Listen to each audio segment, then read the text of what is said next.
안녕하세요. 나사 유지형 임플란트 보철의 전성기에 대해서 발표할 해리치과 엄상호 원장입니다. 먼저 임플란트 보철의 발전 과정을 이해해 보실 필요가 있습니다. 처음 1965년도에 브레네막 임플란트 보철은 개개 치아를 위한 수복보다는 그 상악 풀덴처 환자, 의치를 조금 더 편하게 쓰기 위한 이런 부속을 먼저 개발됐는데요. 그 스탠다드 어버트먼트, 그 다음에 이제 스탠다드 어버트먼트 다음에 코니컬 어버트먼트가 개별 치아를 위한 부속들이 나온 거죠. 근데 이 부속들을 자세히 살펴보시면은 어버트먼트를 연결하는 어버트먼트 스크루와 상부 크라운을 고정하기 위한 스크루 2개, 즉 임플란트 보철에 2개의 스크루가 연결돼서 임플란트 보철이 완성되는 구조입니다. 그렇다 보니까 이런 그 UCLA 타입보다는 훨씬 의사가 두 가지 부분을 신경 써야 된다는 단점이죠. 최근에 이제 멀티 유닛 어버트먼트처럼 다시 이렇게 그 두 개의 나사를 연결하는 이런 방법들이 나오고 있는데, 이런 두 개의 나사가 연결된 방법들은 구조가 복잡해지면서 치과 의사가 체크해야 될 포인트가 2배로 늘어난다는 단점을 가지고 있습니다. 그 다음에 나온 것이 이제 골드 UCLA죠. 여기에는 이제 캐스팅 되어 있는 이런 그 캐스팅해서 만드는 건데, 아주 단순한 구조죠. 그 다음에 이제 세멘트 어버트먼트가 있습니다.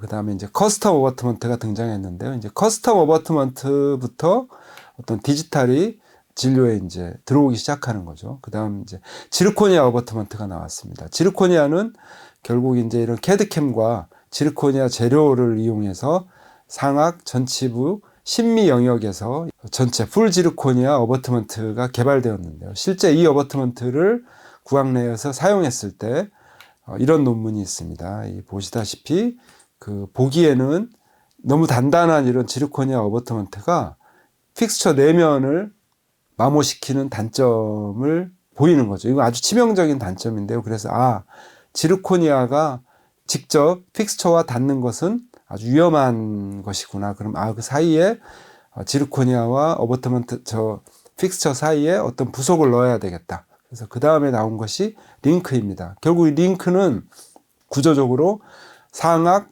심미 어버트먼트 속에서 픽스처와 연결하는 중간에 이제 매개가 되는 이런 부속인데요. 제가 이 해리 지르코니아 나사 유지형 임플란트 보철을 개발하던 2012년도에 금값이 폭등을 했습니다. 그래서 금값이 폭등할 때 저는 이제 원래 골드 UCLA를 많이 썼었는데요. 골드를 사용하지 않고 이 나사 유지형 임플란트 보철을 만드는 방법은 없을까를 그때 이제 2012년도에 고민을 하면서 처음에는 이 링크를 사용해 봤습니다. 이 링크를 사용을 하는데, 이 링크에다 직접 크라운을 올려서 구치부에 사용했을 때는 이 링크의 높이가 낮기 때문에 보철이 부러지는 거죠. 탈락되고. 그래서 이게 링크 가지고는 안 되겠다. 그래서 이제 높이를 올린 1세대 해리 어벗이 탄생하게 됩니다.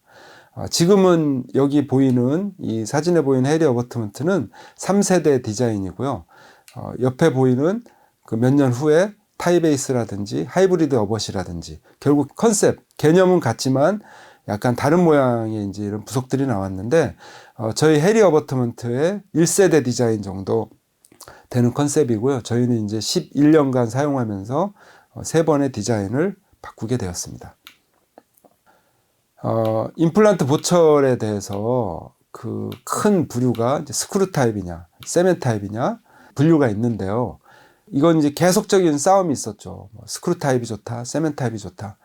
제가 정의를 내려드리면은 세멘 타입의 장점이 무엇인가요? 세멘 타입의 장점은 싸고 쉽다입니다. 누구한테? 의사에게. 치과 의사에게 싸고 쉬운 방법이 세멘 타입입니다. 왜냐하면 인상법을 정밀하게 하지 않아도 비교적 쉬운 방법으로, 그러니까 정밀하게 뜨지 않아도 되는 거예요. 쉽게 떠도 보철을 맞출 수 있습니다. 그리고 임플란트 수술이 아주 정밀하게 되지 않더라도 그 패스를 숨길 수 있죠. 예전에는 이제 골드 UCLA는 골드로만 만들어야 되는데, 세멘 타입은 PFM이 가능했습니다. 결국 싸고 쉽게 보철을 만들 수 있다는 장점이 있죠. 단점은 뭐가 있을까요?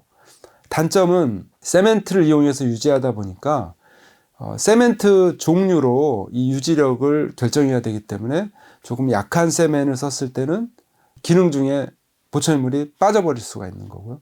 너무 강한 세멘을 썼을 때는 치과에서 어떤 AS나 임플란타이티스 수술 같은 것이 필요했을 때 쉽게 제거하지 못하는 거죠. 결국 세멘트로 유지력을 조절한다는 것은 실제 거의 불가능한 것이고, 그것으로 인해서 많은 불편함이 있는 것이죠. 또 너무 강한 세멘을 넣었을 때 세멘이 잇몸 속으로 흘러 들어가서, 그러니까 컨트롤 되지 못한 그런 세멘 때문에 임플란타이티스가 많이 생기는 단점을 갖고 있습니다. 결국 세멘 타입의 반대가 스크루 타입인 거죠. 골드 UCLA 같은 경우에는 골드를 사용해야 되기 때문에 비쌀 뿐더러 또 스크루 타입에 만들기 위해서 정밀한 인상을 떠야 됩니다. 임플란트 수술도 정밀해야 되는 거죠. 결국 의사 입장에서는 아주 비싸고 손이 많이 가는 수식일 수밖에 없습니다. 그렇지만 일단 완성이 됐을 때 구강 내에서 우발적 탈락하지 않겠죠. 그리고 제가 원할 때 언제든지 풀러서 확인해 볼 수 있습니다. 실제 이제 그 임상에서 임플란트 보철을 쉽게 풀러야 될 일은 아주 많죠. 예를 들면 간단한 염증, 임플란타이티스 초기에 쉽게 임플란트가 분리되어야 거기에 이제 염증 처치를 하실 수가 있고, 컨택 루즈닝이 왔을 때도 쉽게 풀어볼 수 있고, 또 임플란트를 보철을 했는데 환자분이 이상하게 아프다고 그래요. 그 임플란트 보철이 아프다고 했을 때 세멘 타입은 지내보라고 얘기할 수밖에 없지만, 스크루 타입은 분해해서 ISQ를 측정함으로 인해서 실제 임플란트가 문제가 있는지 없는지를 쉽게 확인할 수 있습니다. 결국 스크루 타입은 임상적으로 많은 장점을 가지고 있죠. 그 다음에 나온 것이 이제 SCRP예요. SCRP는 이런 그 스크루 타입을 어떻게 한번 해보기 위해서 세멘 타입의 부속을 그대로 이용한 것이 SCRP입니다. 그래서 SCRP는 보철의 완성품은 좋아요. 그렇지만 그 스크루 타입을 만들기 위해서 체어사이드에서 세멘 타입 일을 다 끝내시고 다시 분해해서 스크루 타입 일을 해야 되는, 두 번의 일을 해야 되는 불편함이 있습니다. 그리고 SCRP는 기본적으로 세멘 타입에서 사용하는 어버트먼트를 그대로 사용하였기 때문에 세멘 타입 어버트먼트가 가지고 있는 단점이 있습니다. 그게 상부가 테이퍼하기 때문에 높이가 낮았을 때 탈락될 수 있는 거죠. 크라운이. 그것은 이제 SCRP나 세멘 타입이나 똑같이 가지고 있는 문제인 것이죠. 그래서 이제 SCRP는 이제 잔류 세멘은 없지만 그만큼 이제 복잡한 문제가 있는 거고요. GSRP, 해리 시스템처럼 지르코니아 스크루 유지형 임플란트 보철은 지르코니아의 장점과 스크루 타입의 장점을 그대로 가져왔기 때문에 저렴하면서도 디지털이 들어오면서 이제 인상법도 같아졌죠. 그래서 앞으로는 이 디지털 시대에는 해리 시스템처럼 나사 유지형 임플란트 보철이 각광받을 수밖에 없을 것입니다. 최근에 이런 많은 시스템들이 나오고 있어요. 이런 시스템들, 이제 세멘리스 시스템들이 최근에 많이 보이고 있는데, 결국 이제 세멘리스가 나온 이유는 잔류 세멘, 넘치는 세멘에 대한 고민 때문에 이제 세멘을 없애버린 것입니다. 세멘을 없애게 되면은 레진 세멘이 넘쳐서 생기는 염증은 없을 수 있지만, 세멘이 그 리텐션만, 유지력만 일을 하는 게 아니고 밀봉 효과가 있거든요. 근데 이제 세멘이 없이 유지를 하다 보면 그 밀봉되지 못한 마이크로 갭, 데드 스페이스들이 다시 이제 냄새가 나게 하고 어떤 그 현기성 세균이 자라게 하는 등 또 다른 문제가 생길 수 있는 거죠. 결국 세멘리스가 문제가 아니고 넘치는 세멘, 컨트롤되는 세멘은 이제 문제가 안 되는 것인데, 이제 이렇게 무리해서 세멘리스 디자인을 하게 되면 여기 보이는 것처럼 이게 1세대 헬이 그 링크를 썼을 때 꼭 이 모양이 되는 거거든요. 이런 식으로 되면 여기가 파절의 가능성이 매우 높습니다. 그래서 이런 보철들은 잔류 세멘은 없지만 탈락이나 파절에 이제 우려가 있는 거고요. JPD에 계속 올라오는 그 형성기억 합금을 위한 이런 세멘리스 타입 역시 저런 복잡한 구조물로 인해서 자칫 어떤 데드 스페이스와 분해가 좀 어려운 그런 단점이 있을 수 있고요. 이런 하이니스 시스템, 요즘 최근에 이제 많이 나오고 있는데, 이거 처음에 말씀드린 것처럼 두 개의 스크루가 들어가야 되는 거죠. 솔리드 어벗을 잠그고 그 위에 다시 크라운이 올라가는 3단 구조는 구조물이 이제 복잡하다는 단점이 있습니다. 그리고 세멘을 안 썼기 때문에 이런 데드 스페이스에서 오는 단점. 일례로 이제 최근에 하이니스 시스템이 이제 광고를 하더라고요. 이제 쉽게 청소할 수 있다고. 결국은 그게 뭐냐면 청소해야 될 일이 자주 생긴다고 역설적으로 이해를 할 수가 있는 거죠. 반면에 해리처럼 세멘을 이용해서 스크류 타입을 만들면 데드 스페이스가 없기 때문에 당연히 이걸 청소할 일이 없습니다. 컨택 루즈닝이 아니면 굳이 입에서 다시 풀을 이유가 없는 거죠. 결국 이런 그 세멘을 안 쓴 시스템들은 그 데드 스페이스에서 냄새가 나고 어떤 음식물이 고이고 혐기성 세균이 자라는 단점이 생길 우려가 높은 것이죠. 이지 크라운 역시 구조물이 너무 복잡해 보입니다. 그래서 이런 그 복잡한 구조들, 그리고 어버트먼트가 있고 다시 그 위에 올라가야 되는 두 개의 부속이 들어가야 되는 보철들은 그만큼 원장님들이 체크해야 될 포인트가 늘어나는 단점이 있는 거죠. 그리고 이제 이런 고분자를 이용한 이런 리텐션, 이것이 뭐 몇 년 쓰기에는 괜찮을 수 있지만 뭐 30년, 50년을 길게 보고 하는 임플란트 보철을 생각해 봤을 때 고분자도 역시 문제가 있을 수 있습니다. 이것도 역시 또 데드 스페이스가 있고요. 그래서 이런 그 많은 그 세멘 리스들이 나오고 있는데 제 생각에는 컨트롤 할 수 있는 세멘이라고 하면 그 넘치는 세멘이 문제지, 보철물 안에 잘 유지되고 있는 세멘은 문제가 안 된다라고 생각하고 있습니다. 이 해리 시스템이 이제 2012년도에 처음 이제 만들게 되었는데요. 제가 이제 쓰면서 이름을 지었어요. 그래서 해리 시스템 보철을 보시면 그것이 건강하고 아름답고 리트리버블한 임플란트 보철이다 해서 이제 해리라는 이름을 짓게 되었습니다. 이 문헌을 봤을 때 이런 세멘트를 이용해서 스크류 타입을 만든다. 결국 이런 그 어버트먼트를 이용해서 PFM이나 PFG를 세멘테이션해서 스크류 타입을 만드는, 랩에서 스크류 타입을 만드는 이런 방법들이 이제 예전에 이제 보고가 되었고요.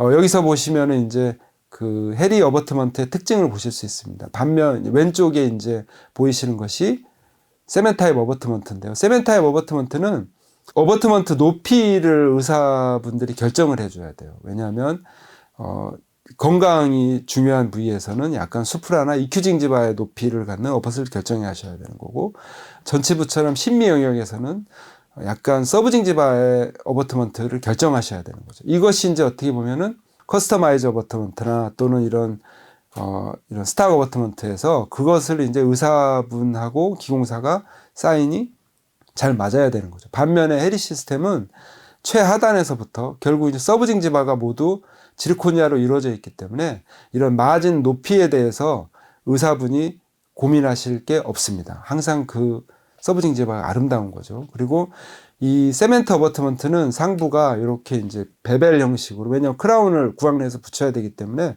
이렇게 돼 있죠. 베벨이 돼 있게 되면은 크라운을 붙이기는 좋지만 또 크라운이 쉽게 탈락할 수 있는 그런 단점이 있는 거고요. 좀 더 자세히 보겠습니다. 이 하단의 컬러 높이를 최대한 낮췄고요.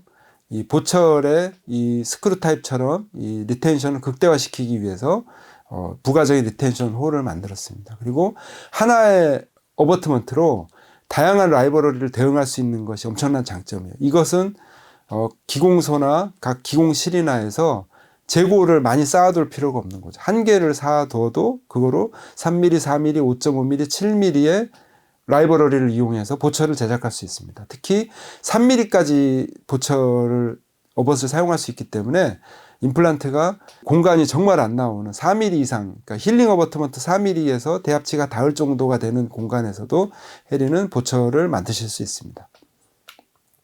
결국 해리 시스템은 이런 그 스크류 타입의 장점과 지르코니아의 장점을 합쳐서 이제 만든 거고요. 1세대 디자인으로 1912년도 초반에는 제가 아까 높이만 높였다고 그랬지 않습니까? 높이만 높이다 보니까 아무래도 이제 그런 리텐션이 약간 좀 떨어지고 어떤 안티 로테이션 폼이 없다 보니까 보철물이 돌 수 있는 거죠. 그래서 그 다음에 나온 것이 이제 육각으로 이제 리텐션을 조금 더 올렸습니다.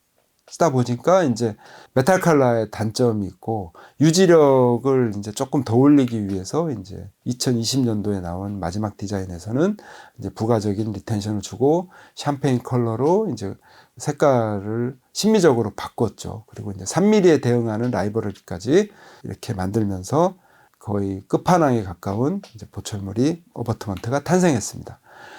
해리 시스템의 장점을 다시 한번 요약해 드리겠습니다. 일단 디지털 워크플로우에 최적이다. 이 말은 뭐냐면요.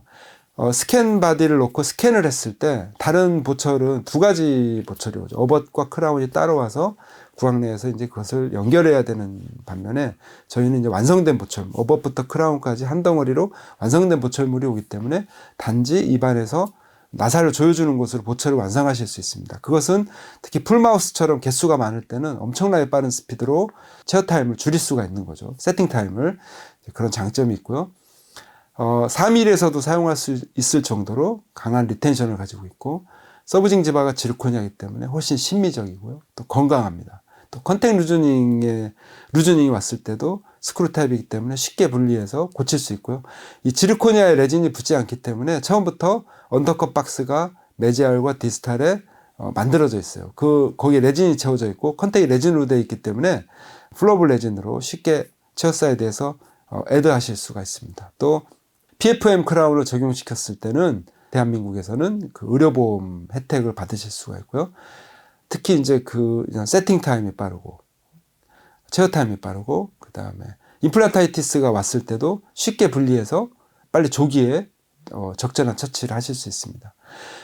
지금처럼 디지털 시대 이 스캐너를 사용하는 임프레션에서는 세멘 타입과 스크류 타입이 인상법이 같습니다. 아까 그 스크류 타입의 단점인 인상이 어렵고 그것이 디지털로 인해서 인상법이 같기 때문에 또 골드를 사용하지 않았기 때문에 재료비도 같죠. 그래서 이런 그 디지털 시대에는 당연히 이제 스크류 타입이 각광받을 수밖에 없는 거죠. 특히 이제 저희는 해리는 이런 그 픽스처 생산하는 회사가 아니고 자동차로 치면은 특수 부위, 휠 같은 거를 생산하는 전문 업체이기 때문에 자동차 종류에 상관없이 해리를 쓸 수 있는 거죠. 오스템, 덴티움, 메가젠, 네오디오, 이렇게 우리나라 수입됐던 거의 대부분의 보철이 응용 가능하도록 제작되어 있습니다. PFM을 연결했을 때는 이런 식으로 이제 보험이 가능한 PFM, 해리 PFM이 되는 것이고요. 그럼 이제 이 해리 시스템이 제가 이제 쭉 자랑을 많이 했는데 건강하다고 그랬습니다. 왜 건강한가를 한번 보겠습니다. 일단 그 지르코니아의 표면이 티타늄의 표면에 비해서 세균이 일단 덜 붙죠. 이런 세균이 덜 붙는 이런 생체 친화적인 장점이 결국에 많은 논문에서 임플란트 어버트먼트로 사용하기에 좋은 재료라는 많은 논문들이 있습니다. 2015년도 IJP 1월호 첫 논문에서 이런 논문이 있었습니다. 이 엑스레이를 보시면은 세멘트가 보이지 않지만 실제 열어보면 세멘이 들어가 있고 이 세멘으로 인해서 많은 염증이 생긴다. 이런 그 논문이 있습니다. 그리고 이런 그 세멘 타입을 많이 하시는 원장님들은 이 넘치는 잔류 세멘에 대한 트라우마들이 있어요. 그것 때문에 많은 염증이 생겼기 때문에 어떻게 하면 그 염증이 생기는 그 세멘을 없애볼 것인가에 대해서 많은 이런 그 테크닉적인 논문들이 소개됩니다. 이렇게 나는 러버댐을 이용해서 넘치는 세멘을 줄였어. 이런 논문들이 있고, 이런 그 부가적인 그 레진 다이를 만들어서 거기에 이제 크라운을 붙였다 떼면 그 안에 묻어 있는, 그러니까 결국 그 넘치는 세멘 양을 정밀하게 맞춰서 세멘을 넘치지 않게 했어요. 또 어떤 분은 이런 그 테프론 테이프를 이용해서 넘치는 세멘을 없앴다. 결국 이제 세멘을 넘치지 않게 하기 위한 이런 테크닉들이 많이 있는 거죠. 차라리 여기서 스크류 타입으로 해리 시스템으로 바꾼다면 이런 그 잔류 세멘에 대한 걱정은 없는 것입니다. 지금 이 사진에서 보시면 그렇게 모든 방법을 썼더라도 이렇게 임플란트가 깊게 심어진다면 남아있는 세멘을 없앨 방법이 없겠죠. 그래서 또 이런 식으로 많은 세멘들이 남아 있습니다. 이것은 이제 우측은 해리 시스템이고 좌측은 이제 골드 UCLA인데요. 이거는 이제 둘 다 잔류 세멘은 없지만 골드보다 지르코니아가 훨씬 건강하다는 것을 보여주고 있습니다. 왼쪽에 이제 ITI 임플란트의 솔리드의 세멘 타입 보철을 하신 사진인데 이거 보시면 이런 그 덜컹거리는 듯한 이런 많은 턱 이런 것 때문에 오른쪽에 이제 해리 임플란트 보철로 바꾼 모습입니다. 얼마나 그 유려하고 이머전시 프로파일이 아름답습니까? 단지 이 사진에서 보면 누가 왼쪽에 보철을 자기 입에 하고 싶겠습니까? 오른쪽처럼 깔끔한 해리 보철이 건강 면에서 심미적인 면에서 훨씬 유리한 것입니다. 그러면 해리가 이제 에스테틱하다고 그랬는데 왜 에스테틱한지 한번 보겠습니다. 지금 이 케이스에서 보시면 이분은 적절한 상악동 이식과 보철물 선택을 잘 하셨지만 생리적인 이유에서 잇몸이 퇴축될 수 있죠. 잇몸이 퇴축돼서 저런 이제 비심리적인 금속이 이제 노출될 수 있는 거죠.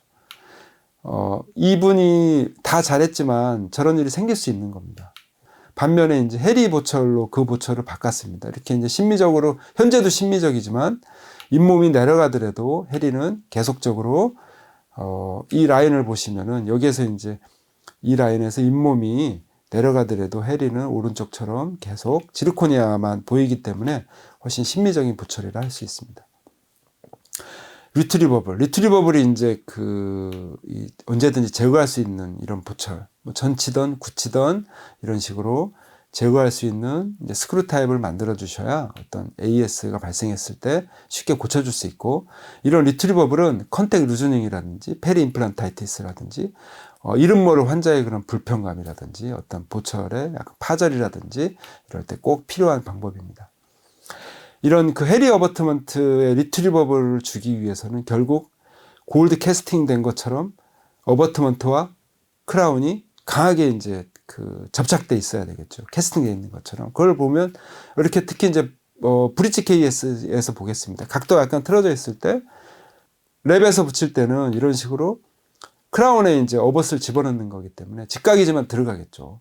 그리고 이런 해리는 어벗의 연결 부위가 멀티에서는 난엑사의 어벗을 사용합니다. 난엑사의 어벗을 사용하기 때문에 패스가 안 좋아도 쉽게 이렇게 집어넣을 수가 있어요. 그렇지만 일단 고정이 되면 웨징 이펙트처럼 직각의 두 개가 각도가 꺾여 있기 때문에 크라운 자체는 어떤 진동이 와도 탈락되지 않겠죠.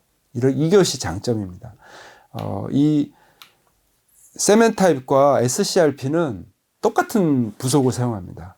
싱글에서나 멀티에서나 헥사가 있는 부속을 사용하죠. 헥사가 있는 부속을 멀티에서 사용했을 때는 임플란트가 조금만 꺾여 있더라도 제거해서 세멘을 제거하기가 어렵습니다. 반면 해리는 싱글에서는 헥사 어벗을 사용하지만 멀티에서는 난헥사 어벗을 사용하기 때문에 보철물의 찰탁이 아주 쉬운 거죠. 이런 케이스 5, 6, 7 보철을 하셨을 때 싱글에서는 5는 헥사 어벗을 사용하셔야 되는 거고 멀티에서는 난헥사 어벗을 사용하셔야 되는 거예요. 그리고 이런 스크류 타입은 3개, 4개 연결하는 것은 별로 바람직하지 않습니다. 이렇게 섹션 하실 수 있다면 2개씩 섹션을 해주시는 게 좋고요. 지금처럼 5, 6, 7 임플란트를 심었다면 5번 싱글, 6, 7 스플린트를 권해드립니다. 이런 식으로 보철이 완성됐을 때 실제 임플란트를 이렇게 다시 풀을 일이 없어요. 왜냐하면 냄새가 나는 것도 아니고 염증이 생기는 것도 아니고 항상 건강하게 임플란트를 유지하고 있는데 만약에 임플란트를 풀른다고 하면 5번 매지알에 음식물이 낄 때일 겁니다. 그렇다면 만약에 3개를 다 연결하시면 컨택 루즈닝을 고치기 위해서 3개를 다 풀러야 되잖아요. 그것도 엄청난 일이거든요. 그래서 싱글, 멀티로 만들어 놓으시면 싱글 크라운만 분해해서 매지알 컨택을 애드해서 다시 조여주시면 컨택을 쉽게 해결할 수 있습니다. 그래서 이렇게 싱글은 헥사, 멀티는 난헥사의 어벗을 쓴다는 것은 엄청난 장점입니다. 여기 이제 매지알이 형성된 이 컨택 레진 박스를 보실 수 있습니다. 그렇죠? 여기 조금 더 자세히 디자인을 보이고 있습니다. 이렇게 삼각형 모양으로 언더컷 박스를 만들었어요. 저 언더컷 박스를 너무 이제 과도하게 교환면 쪽으로 언더컷을 주시게 되면은 저렇게 이제 교환면 쪽에서 컬랩스 되는 이제 현상을 볼 수 있기 때문에 교환면 쪽은 언더컷을 안 주시는 게 좋습니다. 이 아주 낮은 케이스에서 이런 4mm의 케이스에서도 지금 8년째 이 환자분이 이 보철을 잘 유지하고 계신데요. 이렇게 낮은 경우에 쓸 수 있는 경우는 골드 UCLA 말고는 저희 해리밖에 없다고 생각합니다. 특히 아까 세메니스 타입 여러 개 보여드렸는데 부속이 2개 들어가는 것들은 높이가 상당히 높아야 되기 때문에 저희처럼 해리처럼 1개의 부속으로 만들고 강력한 유지력을 갖기 때문에 4mm, 5mm의 경우에서도 떨어지지 않는 보철을 만드실 수 있는 겁니다. 그래서 이제 이런 임플란트를 위해서 제가 예전에는 이 해리 시스템을 강의하기 위해서 원장님들한테 픽스처 레벨 임프레션을 강의를 했어요. 왜냐하면 이 픽업 임프레션을 실제 최근 원장님들이 잘 모르시고 이렇게 방법적으로도 잘 모르시는 분들이 많아서 픽업 임프레션을 저희가 핸즈온으로 많이 강의를 했었는데, 지금 이제 오랄 스캐너가 등장함으로 인해서 세멘 타입과 스크루 타입의 인상법이 같아져 버렸습니다. 그래서 더 이상 이거는 가르칠 필요가 없고 오랄 스캐너 하나만 있으면 스캔 바디 넣고 스캔하시면 되는 거죠. 이 해리바이트 역시 예전에 아날로그 시절에 정밀한 교합 체득을 위해서 제가 이제 이것을 임플란트 종류별로 높이를 7가지의 높이를 만들었어요. 그래서 최후방 구치에 이 어버트먼트를 연결하고 실리콘으로 바이트를 떴었는데, 이제 지금은 이제 이 스캐너를 이용함으로 인해서 특별히 소용은 없고, 이제 가끔 풀마우스 케이스에서 이 부속을 이용해서 레진으로 강력하게 이제 고정시켜 놓고 이제 바이트 스캔을 하고 있습니다. 지금은 이제 인상법을 가르쳐 드릴 게 아니라 정확한 인상을 위해서 스캔 바디를 어떻게 정밀하게 위치시키고 확인시킬 것이냐. 지금 이 사진에서 보시면 이렇게 라인이 보이면은 해리 스캔 바디 같은 경우에 엑스레이에 저 라인이 보이게 돼 있어요. 저 라인이 보이면 인터널에서는 위치가 제대로 안 된 겁니다. 이 라인이 안 보이게 임플란트 탑까지 올라갔을 때 저것이 바로 시팅이 잘 된 스캔 바디고요. 저렇게 스캔 바디가 시팅된 것을 확인하고 스캔을 하셔야 정밀한 보철을 실수 없이 만드실 수가 있습니다.